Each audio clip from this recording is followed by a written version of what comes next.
A mensagem a seguir é uma pregação da Igreja do Nazareno Nova Europa. Esteja conectado conosco pelo tablet ou smartphone e assista nossos cultos online no site inne.com.br. Ouça Nasa Rádio pelo site nasaradio.com.br e acompanhe nossas redes sociais facebook.com/INN Europa e twitter.com/INN Europa. Igreja do Nazareno Nova Europa, mudando a história de sua vida. Muito bem, vamos abrir as nossas Bíblias no livro de Romanos. Todos nós, livro de Romanos.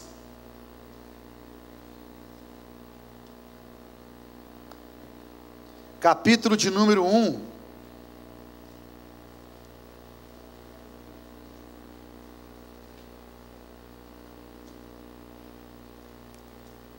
Deus é bom, Deus é fiel. Olha, segundo a graça do Senhor, quero falar um pouquinho hoje à noite. Como falamos de manhã, é claro que hoje à noite Deus com certeza Ele vai trazer uma situação diferente e nova ao seu coração, mas queremos tratar basicamente sobre o mesmo assunto, a resposta para o problema do pecado, ok? Esse é o tema, a resposta para o problema do pecado. Romanos capítulo 1, versículo 16, diz assim o texto sagrado: porquanto não me envergonho do Evangelho, porque é o poder de Deus para a salvação de todo aquele que nele crê, primeiro do judeu, assim como do grego, visto que a justiça de Deus se revela no Evangelho, uma justiça que do princípio ao fim é pela fé, como está escrito: o justo viverá pela fé. Versículo 16, primeira expressão: porquanto não me envergonho do Evangelho, porque é o poder de Deus para a salvação. Você podia dizer aleluia hoje à noite. Não me envergonho do Evangelho. Olha, a carta aos Romanos, de autoria do apóstolo Paulo, foi escrita perto do fim de sua terceira viagem missionária. Aqueles que não têm essa informação precisam compreender que o apóstolo Paulo realizou 3 viagens missionárias. Quando escreve Romanos, ele escreve perto do fim de sua terceira viagem missionária. Ao escrever aos Romanos, Paulo não se dirige a nenhum líder espiritual em Roma, pois não se conhecia nenhum nome. Sabe-se, porém, que já existiam alguns crentes naquela região e que se reuniam, mas que em suas reuniões haviam certas divergências doutrinárias que precisavam ser corrigidas, visto que a igreja era constituída, formada por gentios e por judeus. Essa carta escrita pelo apóstolo Paulo, ela possuía pelo menos 2 objetivos principais. O primeiro dele era um objetivo missionário. Se você observar o capítulo 15, versículo 20, você vai descobrir o apóstolo Paulo falando desse objetivo de seu ministério, que agora estava sendo aplicado em Roma. O texto diz assim: sempre fiz questão de pregar o Evangelho onde Cristo ainda não era conhecido, de forma que não estivesse edificando sobre um alicerce elaborado por outra pessoa. Então você observa que o apóstolo Paulo tinha por objetivo pregar o Evangelho onde Cristo ainda não era conhecido. Então este era um primeiro objetivo de seu ministério, e uma das razões de sua carta. Mas Paulo também tinha um outro objetivo nobre, e ele era doutrinário.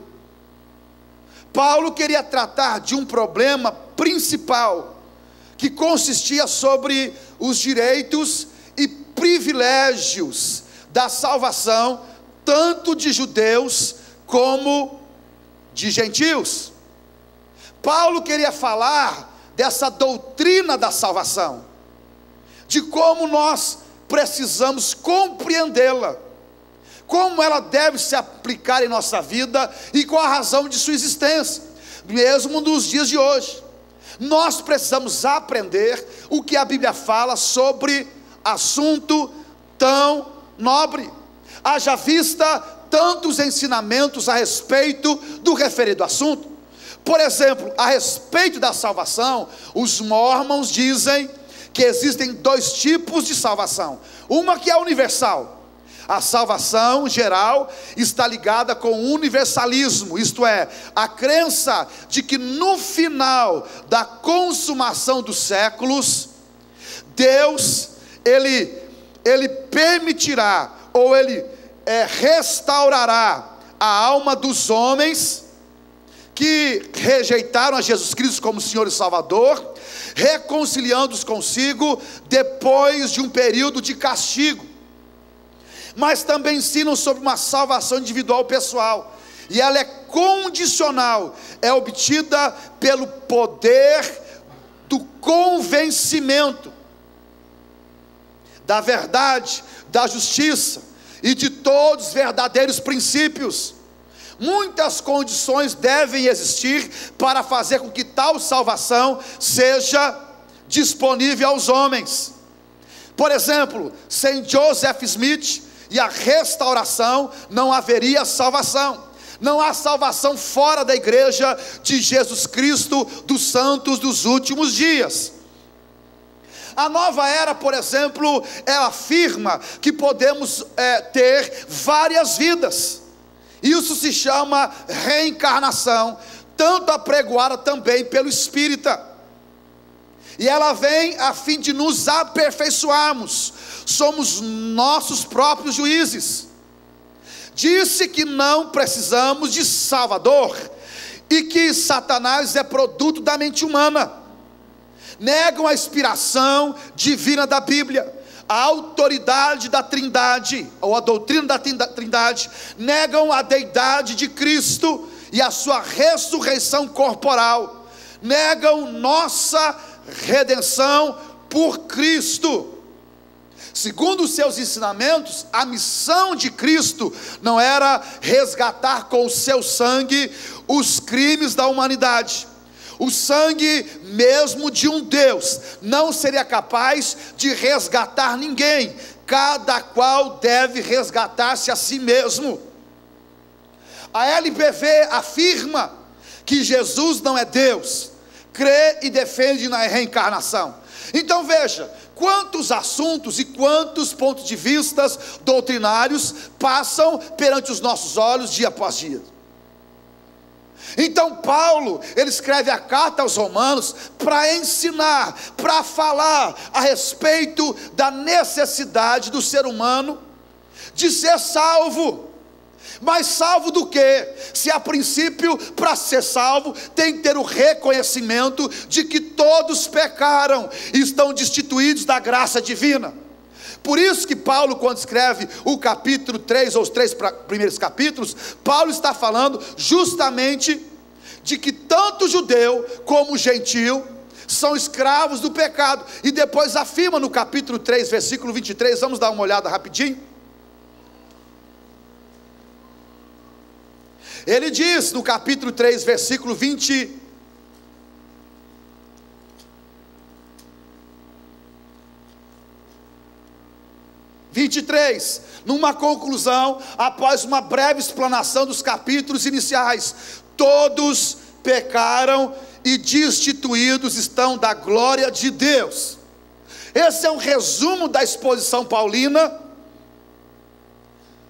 logo nos 3 primeiros capítulos. Todos pecaram, todos quem? Primeiro Paulo fala dos gentios, e para falar dos gentios, nós temos que voltar ao capítulo 1, quando ele começa a dizer a razão do pecado dos gentios, e ele faz essa abordagem a partir do versículo 18 do capítulo 1, quando ele começa em sua narrativa descrever esse assunto nesses termos: portanto, a ira de Deus é revelada dos céus contra toda impiedade, contra toda injustiça dos homens, que suprimem a verdade pela injustiça humana.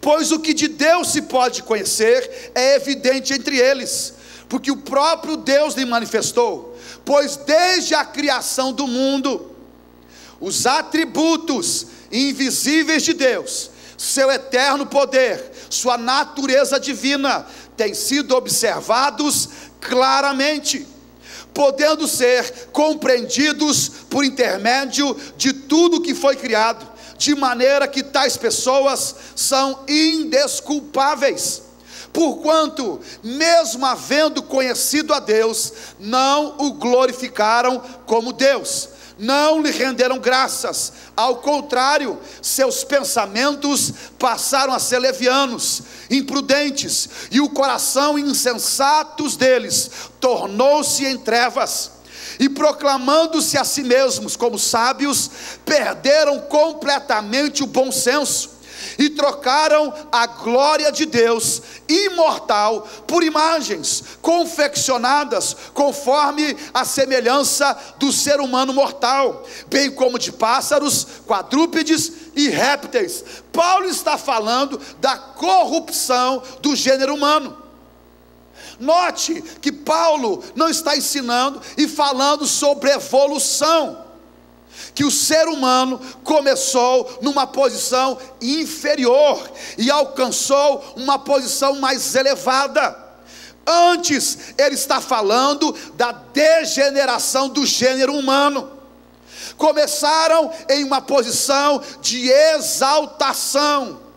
Você pode observar que o texto diz, logo no princípio do texto, tendo conhecido a Deus, versículo 21.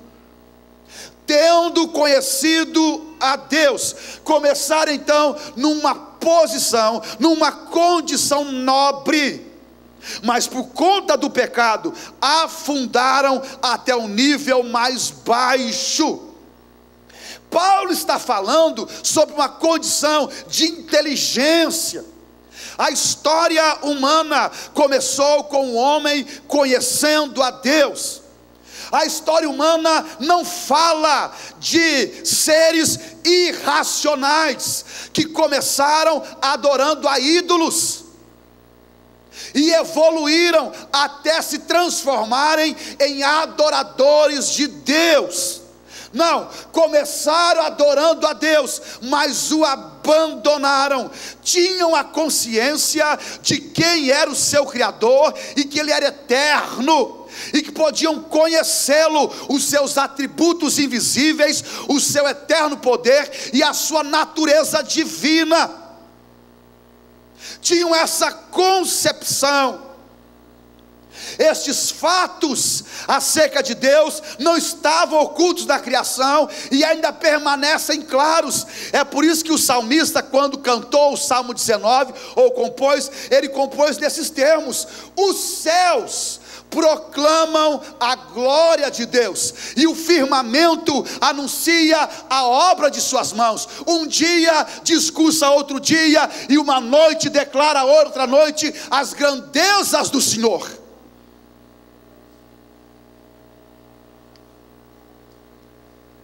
Então podemos conhecê-lo de forma clara.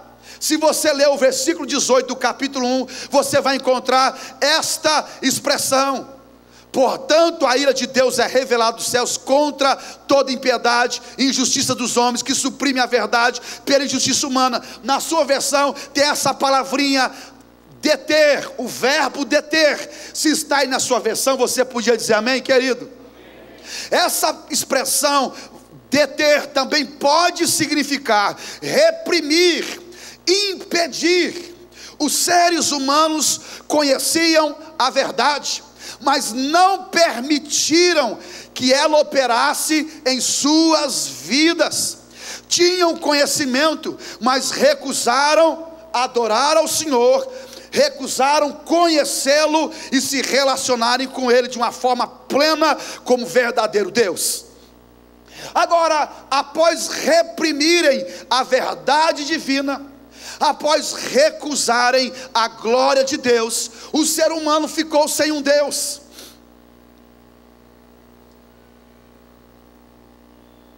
ficou sem o próprio Deus. Mas faz parte da constituição humana a necessidade de adoração.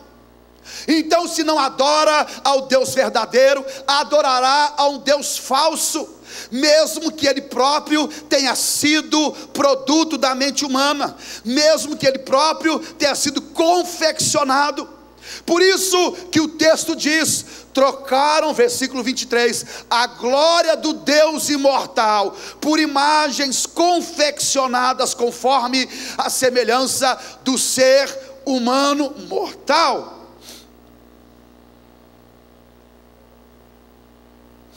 Então se trocou o Deus verdadeiro por deuses falsos, se entregando à idolatria. Então veja o precedente perigoso. Quando nós rejeitamos o conhecimento divino, quando nós rejeitamos a palavra do Senhor, quando nós o rejeitamos, então se abre um precedente perigoso em nossa alma. De fato,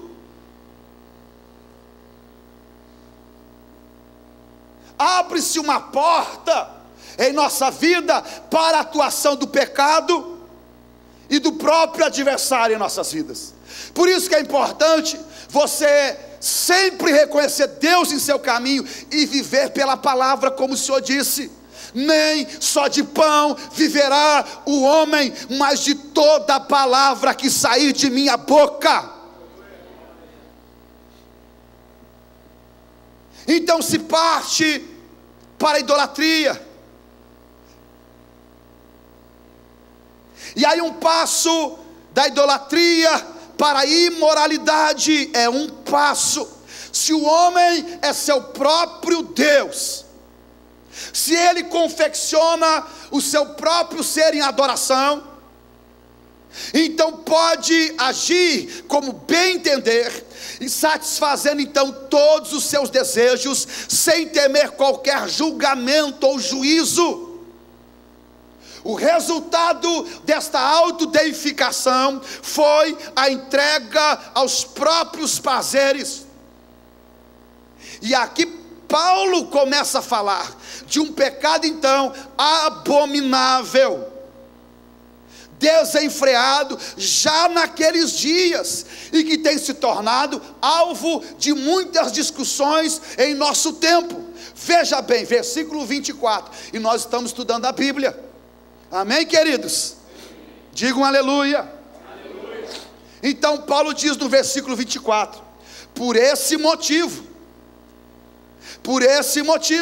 por não reconhecerem a Deus, por negarem sua autoridade, por não quererem a Deus em suas vidas, traírem o conhecimento divino, erigindo então ídolos para si, por essa razão, Deus fez o que, gente? Versículo 24: Deus entregou tais pessoas à impureza sexual, segundo as vontades pecaminosas do seu coração, para a degradação de seus próprios corpos entre si, porquanto trocaram a verdade de Deus pela mentira, e adoraram objetos e seres criados, em lugar do Criador, que é bendito para sempre. E por essa razão, Deus os entregou, versículo 26, a paixões vergonhosas. Até suas mulheres trocaram suas relações sexuais naturais por outras, contrárias à natureza. De igual modo, os homens também abandonaram as relações sexuais naturais com suas mulheres e se inflamaram de desejo sensual uns pelos outros. Deram então início à sucessão de atos indecentes, homens com homens, e por isso receberam em si mesmos o castigo que a sua perversão requereu.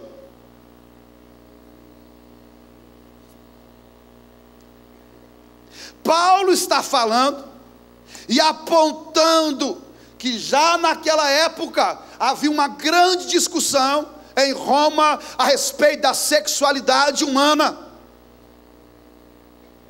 e que o erro A prática da sodomia, que é a homossexualidade, nada mais era do que a degradação de seus próprios corpos. Quando fala Roma aos irmãos, os romanos, dizem que trocaram a verdade divina pela mentira. Então Deus os entregou às paixões vergonhosas, de maneira até que suas mulheres trocaram suas relações sexuais naturais por outras, contrárias à natureza. Importante pensarmos hoje o quanto nós amamos as pessoas, isso é um fato. O quanto queremos bem a quem quer que seja, mas o fato de amarmos uma pessoa, o fato de queremos bem, não significa que concordamos com as suas práticas de vida. São coisas distintas. O fato da porta de nosso coração estar aberto para um relacionamento próximo, que, diga-se de passagem, deve estar evidenciado a pessoa que se aproxima, nossa posição, não ofensiva, mas de esclarecimento e de vida. Precisa se fazer entender o que Deus pensa, o que Deus diz, o que Ele ensinou. Porquanto, com relação a esse assunto, Deus já disse o que Ele pensa e como deve ser. Qual a razão do distúrbio? Qual a razão do que devemos fazer, ou por onde devemos ir com relação a esses pensamentos, quando Deus já definiu o que é normal e o que é natural? Mas a Bíblia está dizendo que estão trocando, como se isso fosse muito certo e muito normal. Olha, se a sociedade pode, e nós fazemos parte dela, anunciar aquilo que se acredita, levantar a bandeira daquilo que se defende. Nós estamos observando muitos artistas fazendo proselitismo para aquilo que eles acreditam, e nós respeitamos. Nós estamos vendo a revista Veja falar de uma pessoa que nós compreendemos e vemos como essa pessoa tem um potencial enorme quando se canta, quando se fala, quando se é poeta, e algumas vezes impressionamos com o carisma de tais pessoas. Mas o fato de terem o carisma e de terem certa influência na sociedade não diz respeito que deve influenciar a nossa vida para o erro e para aquilo que não serve e não presta. Nós precisamos saber muito bem e temos a consciência de que ninguém, absolutamente ninguém, irá nos manipular, mesmo o clero mais perfeito, porque o padrão para a nossa vida continua sendo as Escrituras. Por isso que o salmista disse: lâmpada para os meus pés é a tua palavra e luz para o meu caminho. Então é a palavra que nos norteia, é o que Deus nos ensina. E é claro que ao nos ensinar, não temos aqui uma postura de arrogância, de forma alguma, mas apenas de confronto, no sentido de que a Bíblia diz, e quando essas oposições são antagônicas, é natural que surja um confronto. No entanto, devemos pensar: a fé é radical ou não é? Porque o Senhor diz, se ensina ou não, e o que passar disso provém do inimigo. Então há um certo radicalismo, mas não ofensivo. É o radicalismo para se perpetuar a verdade e não a mentira dos homens. Então Paulo diz: olha o que está acontecendo. Veja aonde os homens estão chegando. Por certo, se você estudar a Bíblia com cuidado, desde Gênesis até Apocalipse, o Senhor trata em determinado momento sobre esse assunto. Haja vista que Sodoma e Gomorra foram condenadas por conta da prática da sodomia. E na carta aos Coríntios, Paulo diz: ficarão de fora os efeminados e os sodomitas. Está escrito. E se está escrito, você deve com louvor dizer: Senhor, eu tenho dificuldade, mas o Senhor falou, está falado. E é claro, querido, que nessa disposição do nosso coração, nós queremos sim nos assentarmos, ministrarmos e abençoarmos a quem quer que seja, mas não queremos que ninguém faça com que nós tenhamos essa ou impute em nós essa visão de que nós somos retrógrados, não sabemos o que pensamos, o que cremos e aonde devemos ir ou queremos ir. Nós temos que optar, ou ficar do lado que Deus disse, ou do lado que a sociedade fala, ou ficar do lado daquilo que Deus ensina, ou do que os homens querem propagar. Devemos pensar se isso é evolução ou degeneração. E cabe a cada um de nós definir com a consciência de que a nossa definição definirá o nosso destino. Então Paulo trata. No entanto, é impressionante que, por conta do erro, seria de se esperar que quando o homem sentisse o peso do seu próprio erro, ele se voltasse para Deus, ele entendesse que o seu caminho era errado, tivesse um coração arrependido. No entanto, acontece justamente o contrário. Ao abandonarem a Deus, se corrompendo cada vez mais, Deus os entrega uma disposição mental reprovável. Versículo 28 do capítulo 1. Veja, Paulo está falando aos gentios de Roma, aquele povo que vivia naquela localidade. Paulo diz a eles: além do mais, considerando que desprezaram o conhecimento de Deus, Ele mesmo os entregou aos ardis de suas próprias mentes depravadas, que os conduz a praticar tudo que é reprovável. Então tornaram-se cheios de toda espécie de injustiça, maldade, ganância, depravação. Estão empanturrados de inveja, homicídio, rivalidade, engano, malícia. São bisbilhoteiros, caluniadores, inimigos de Deus, insolentes, arrogantes, presunçosos. Vivem criando maneiras de praticar o mal, desobedecem aos seus pais. São insensatos, desleais, sem amor e respeito à família, sem qualquer misericórdia para com o próximo. A relação de que Paulo está dizendo dos gentios de seus dias. E é interessante que Paulo diz que Deus os entregou uma disposição mental reprovável, ou seja, uma mente depravada, incapaz de discernir corretamente. Mas o pior ainda estava por acontecer.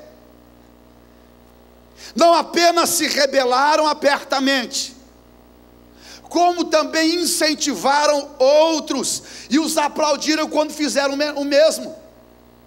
Você pode ver que o versículo 32, Paulo diz isso: e apesar de conhecerem a justa lei de Deus, que declara que dignos de morte todas as pessoas que praticam tais atos, porque na lei do Velho Testamento, Deus disse a Moisés para dizer ao povo de Israel que todo que praticasse esse pecado deveria ser passivo de morte. Paulo está dizendo isso, declara que são dignos de morte todas as pessoas que praticam tais atos. Não somente os continuam fazendo, mas ainda aprovam e defendem aqueles que também assim procedem.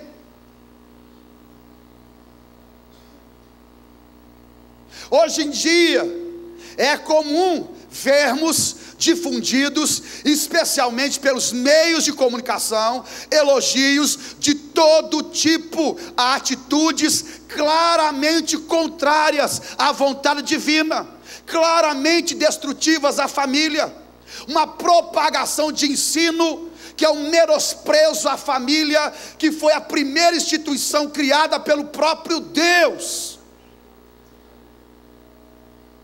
Através de novelas, de Big Brother, de programas, de telejornais, de âncoras, de redes sociais.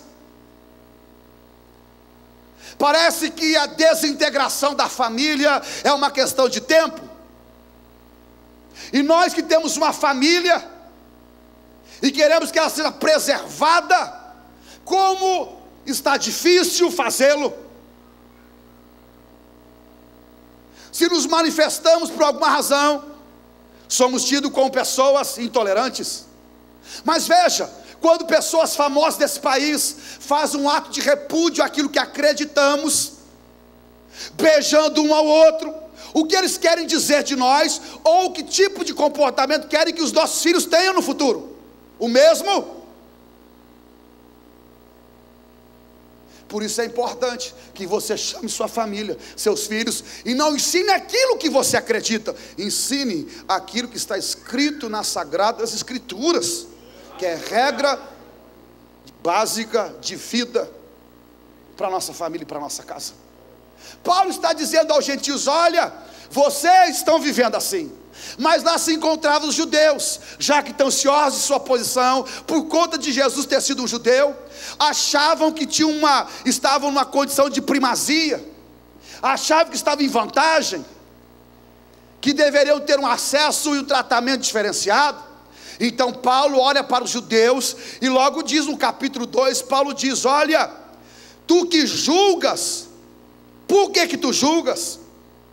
Quando julgas, porque a ti mesmo te condenas em tudo aquilo que julgas, pois tu que julgas, praticas exatamente as mesmas atitudes. Paulo olha para o judeu e diz: olha, não existe essa questão de privilégio por conta de nascimento. Eu nasci num lugar nobre, eu nasci na igreja, eu sou um judeu de nascença, e agora estou numa relação perfeita, e eu tenho que ser tratado dessa forma.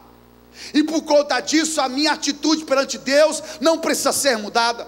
Paulo diz: você que está julgando, está praticando as mesmas coisas.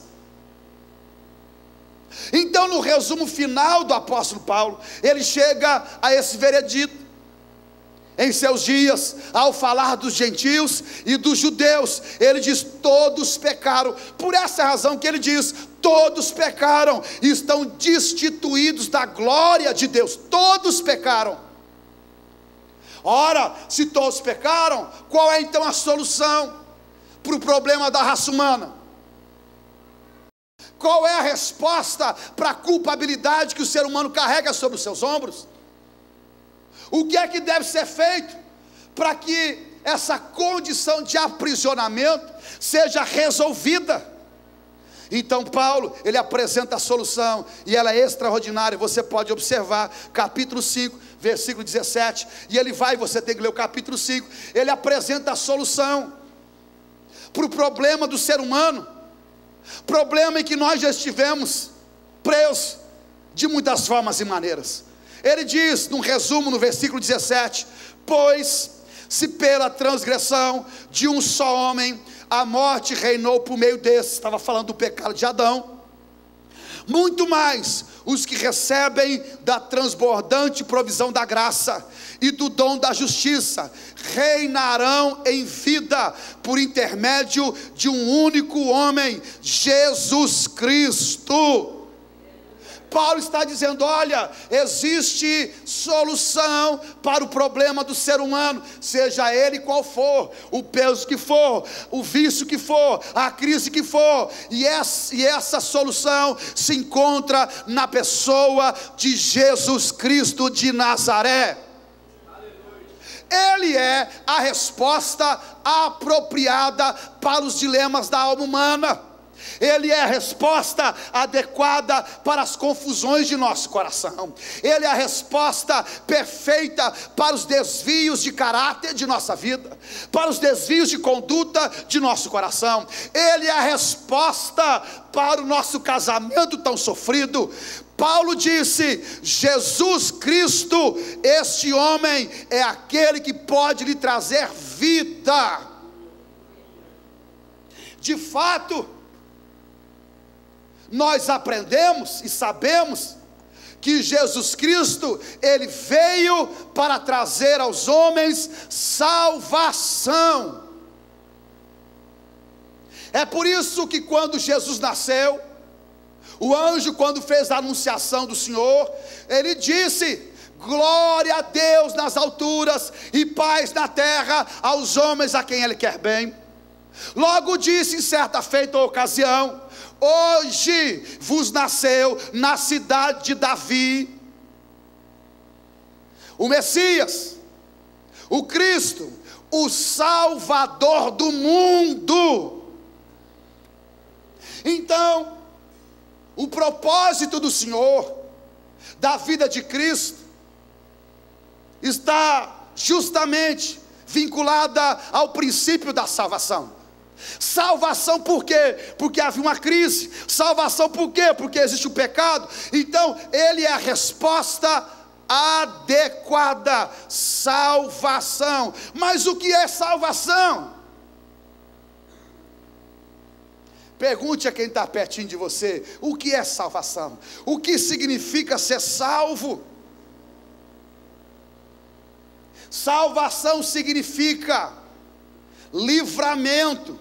Salvação significa chegar à meta final com segurança. Salvação significa proteger do dano. A doutrina da salvação, estamos falando de aspectos doutrinários, que se chama soteriologia. Essa doutrina da salvação nos ensina, em primeiro lugar, que Jesus Cristo é o único caminho.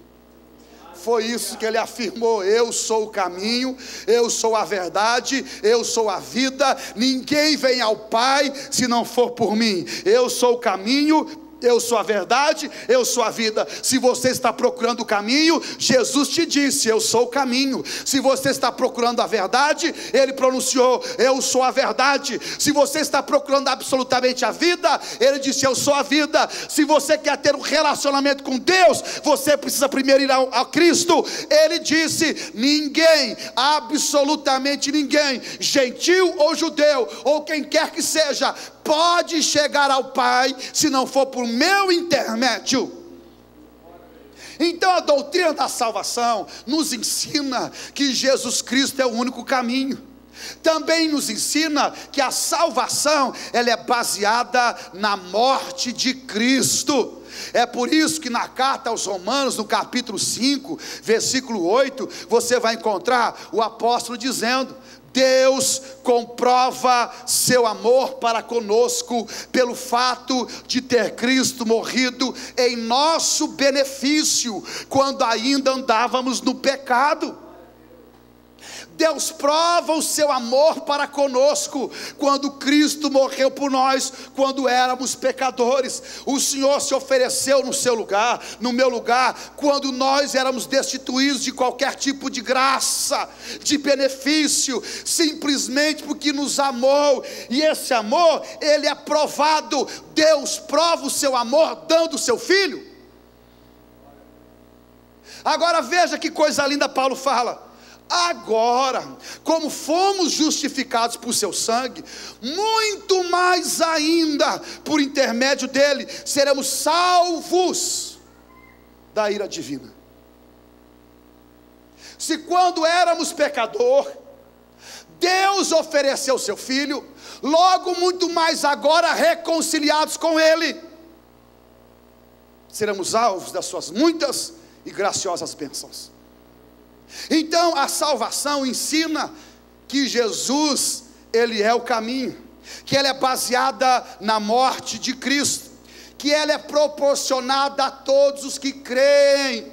É por isso que em João 3,16, lá nos evangelhos, está escrito, o que, gente? É o evangelho textual, João 3,16, porque Deus amou o mundo de tal maneira que deu o seu único Filho, para que todo aquele que nele crê não pereça, mas tenha a vida eterna. Porque Deus amou o mundo de tal maneira que deu o seu único Filho, para que todo aquele que nele crê não pereça, mas tenha a vida eterna. Que amor é esse, meu irmão?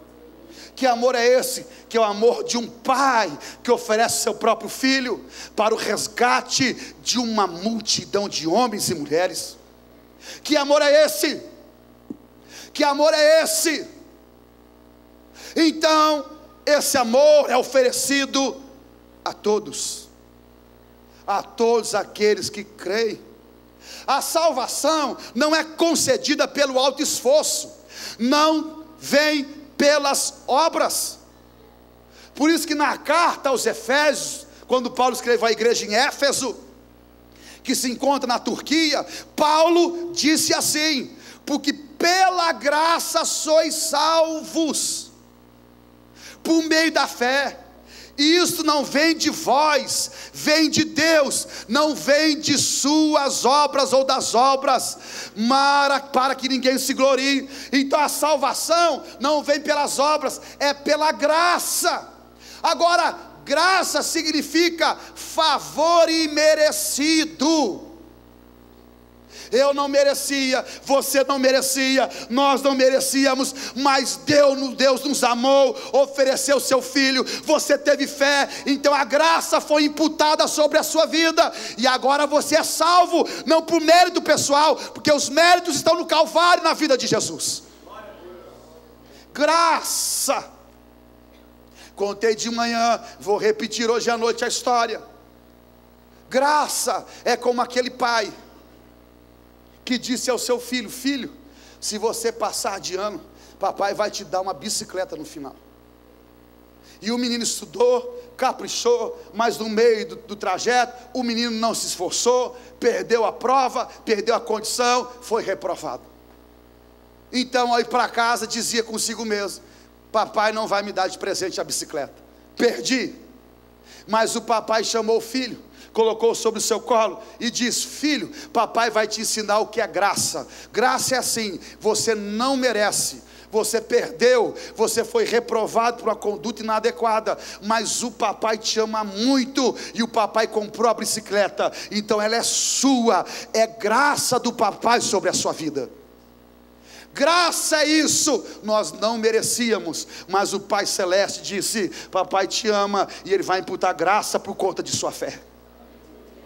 Graça, então não é pelo mérito humano. Qualquer doutrina da salvação que exalte o alto esforço e exclui Cristo, não apresenta a verdade sobre Deus.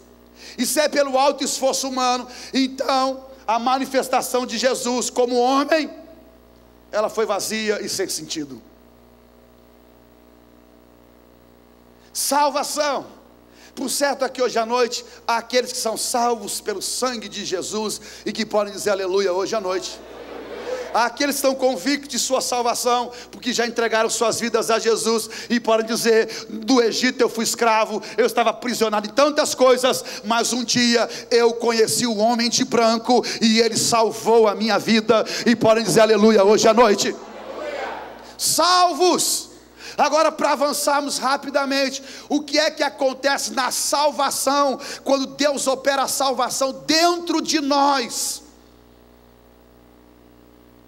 Na teologia da Igreja do Nazareno existem duas obras da graça. A primeira é a salvação, a segunda é o batismo com o Espírito Santo.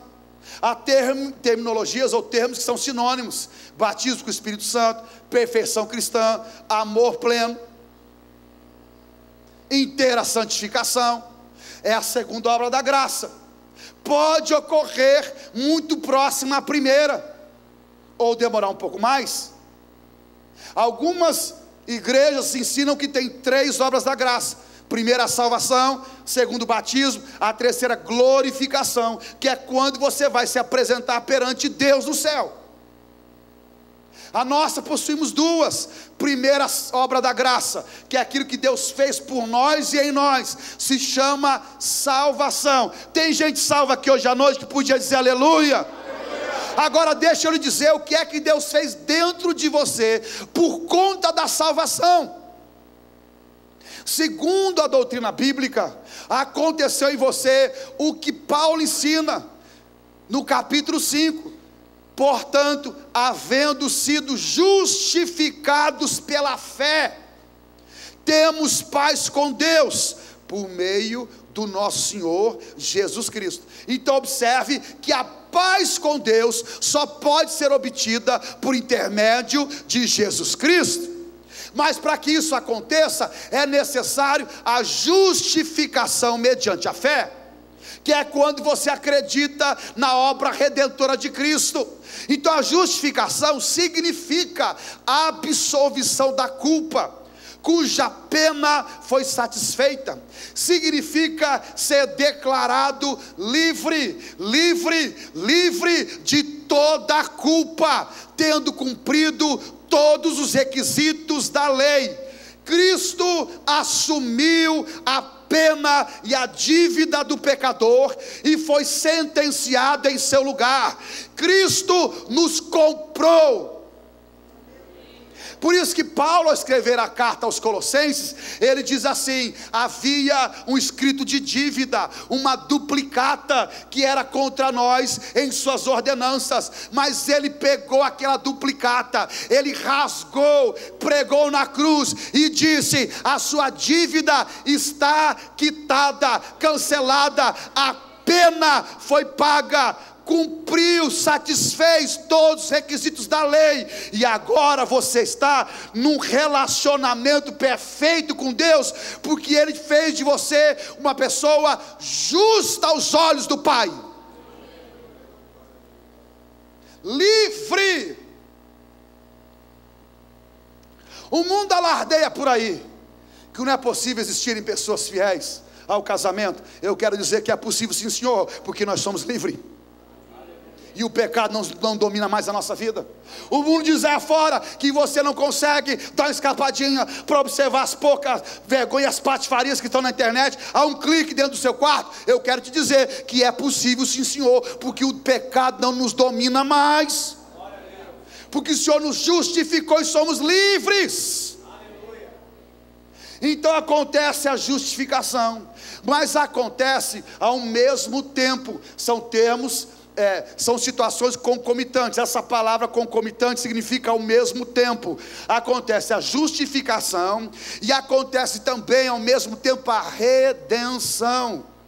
Essa palavrinha redenção, e é importante você observar o capítulo 3, versículo 24, porque essa palavra redenção, ela é importantíssima. Redenção vem de um termo grego que significa agorazo, comprar de novo. Lá na carta de Pedro ele disse: fostes comprado com o precioso sangue de Cristo. Não foi com prata e nem com ouro, e você não herdou salvação por uma questão genealógica, mas pelo sangue de Cristo. Então redenção significa comprar de novo, mediante o pagamento de um resgate. Cristo, Jesus Cristo, pagou este resgate ao derramar o seu sangue, nos trazendo a vida eterna. Redenção, o termo grego, que era usado comumente na época dos romanos, no sentido de comprar um escravo, para dar-lhe a carta de plena liberdade. Então se comprava o escravo, lhe dava essa carta de plena liberdade.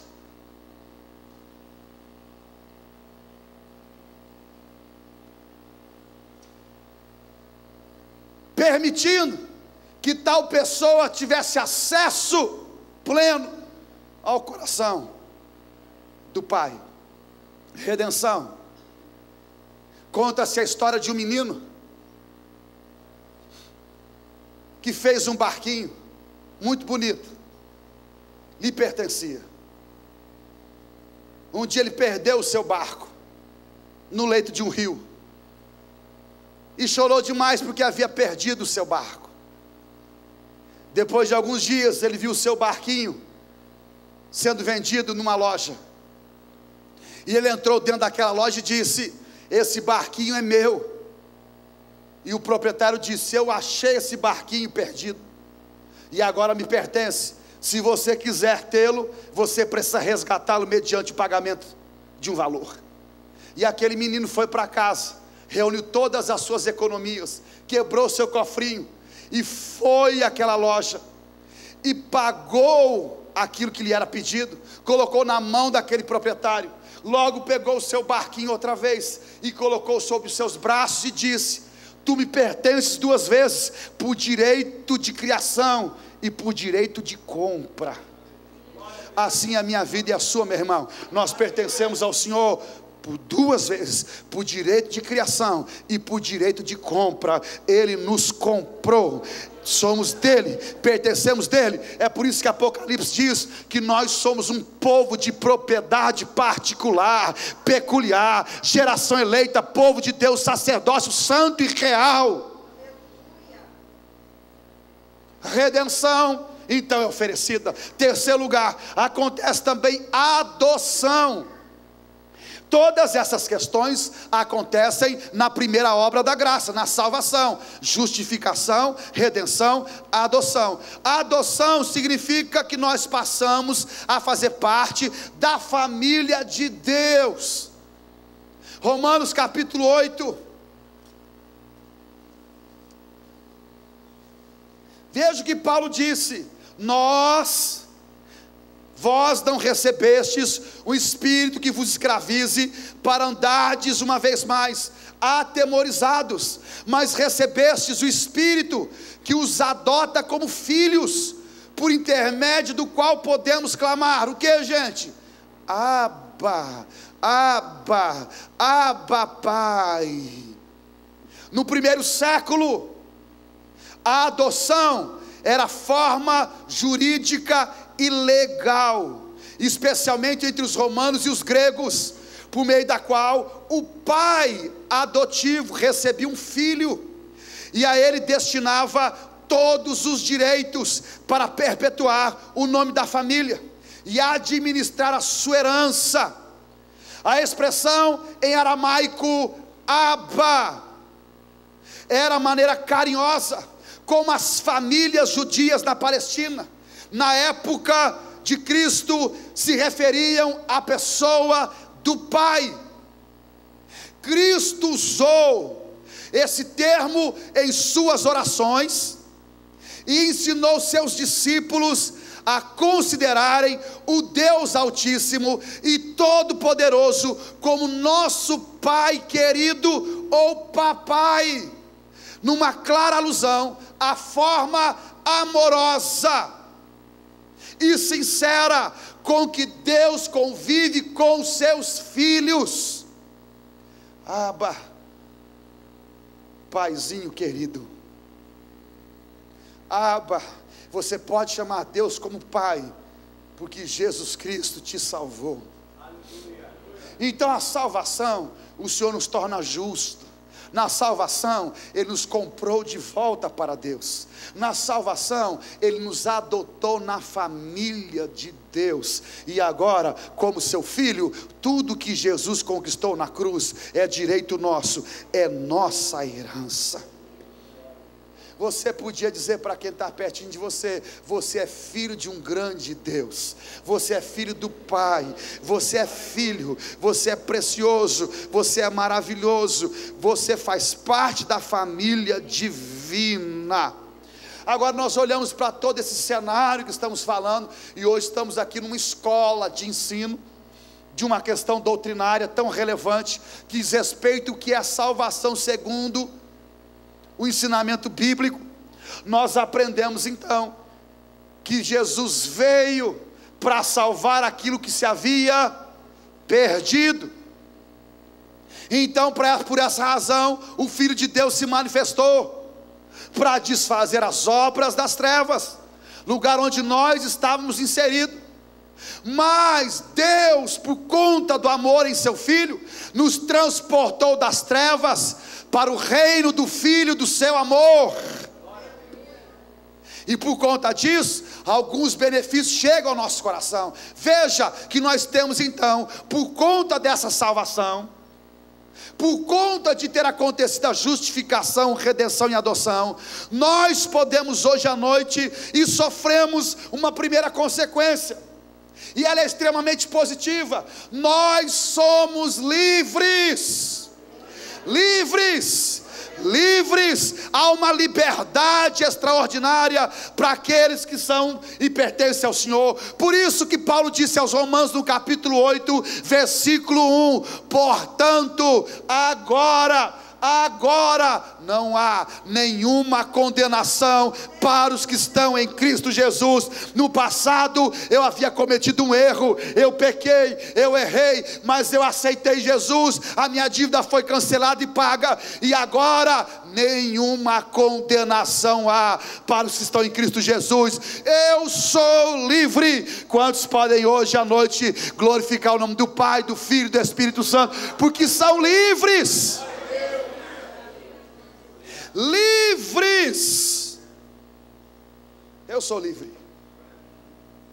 Livre. Absolutamente livre. Há uma segunda situação que é interessante. Nós temos, por conta dessa salvação, segurança para o amanhã. Diga para quem está pertinho de você: em Cristo você está seguro. Pode ter certeza disso, querido. Em Cristo você está plenamente seguro. Por isso que no capítulo 5, versículo 9, Paulo diz: agora que fomos justificados por meio do seu sangue, quando éramos pecadores, logo muito mais agora, sendo filho, logo muito mais agora, nós iremos sim provar e viver os grandes benefícios que Deus tem para a nossa vida pessoal. Quantos têm essa percepção de que em Cristo jamais serão confundidos, que Ele é uma rocha inabalável e que você pode depositar a sua vida e a sua confiança sobre Ele, porque a sua vida e a sua família jamais será inabalada ou será atingida. Uma terceira situação que nós queremos fechar para a gente orar hoje à noite. Olha, por conta da salvação, então nós usufruímos de benefícios maravilhosos por termos sido reconciliados com o Senhor. Romanos capítulo 8, Paulo diz assim, eu gosto muito mais disso, porque o que Deus fez em nós não foi apenas nos oferecer uma salvação, sermos salvos hoje, tendo em vista o amanhã. Deus propõe salvação hoje, e muito mais do que isso. Veja só, versículo 32 do capítulo 8, eu queria que você colocasse seus olhos sobre esse texto. Paulo disse, aquele que não poupou seu próprio filho, o entregou por todos nós, como não nos concederá, juntamente com ele, gratuitamente, o que, gente? Todas as demais coisas,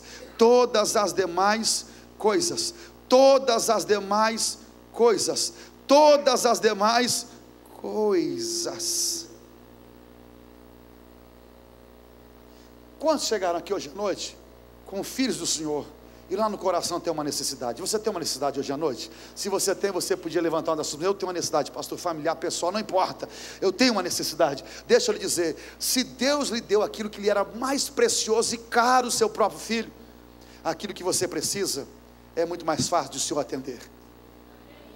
É muito mais fácil.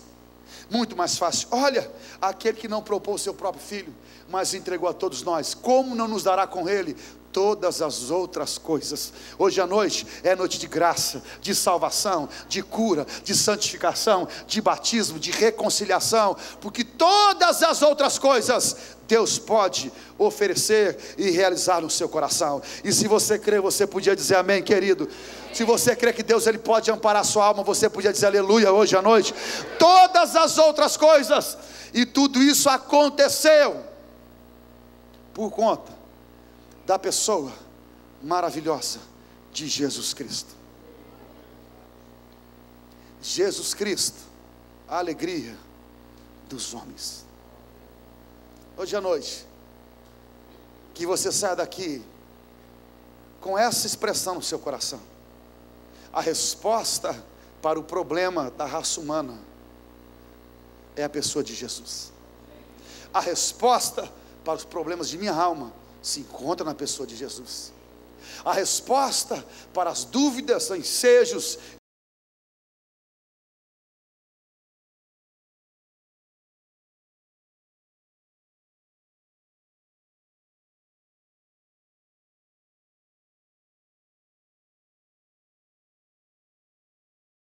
que deve ser querida e buscada em seus dias, dia após dia. Você podia dizer aleluia, graças a Deus por isso hoje à noite.